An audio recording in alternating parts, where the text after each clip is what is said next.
Are there any ways of giving that you found really radical?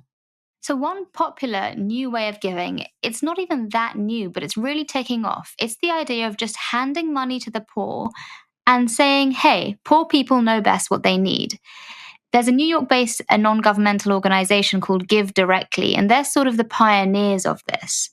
They use mobile transfers. So in somewhere like Kenya, it's M-Pesa. They use surveys, door-to-door surveys, AI to find communities in need, and they just directly hand money to poor people into their mobile wallets. Last year, I went to Baringo County in Kenya, which is quite a poor rural area, and I spoke to one of the recipients called Grace Jesang Kimasop. Yeah, through M-Pesa. Nowadays, people use banking. She told me how she gets cash transferred directly to her phone. It allows her to pay for things that she couldn't otherwise pay for. And the big attraction of this model is that once the payments infrastructure is set up, it's hugely scalable. And since 2009, GiveDirectly has actually dished out over $700 million around the world this way. Well, less red tape sounds like a good thing, but I'm guessing that also opens up new risks, right?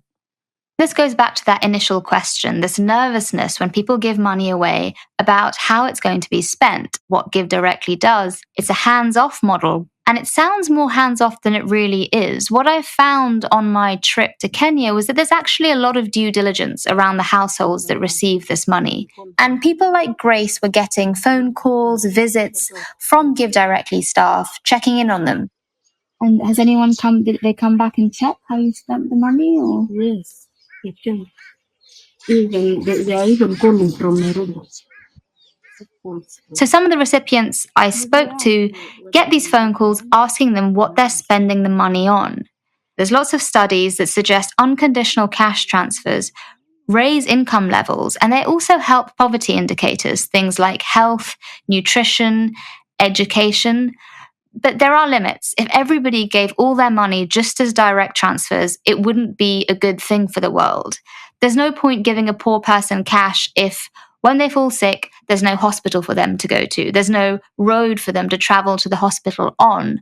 So you do still need philanthropists to do that sort of very hands-on infrastructure, systems change sort of project too.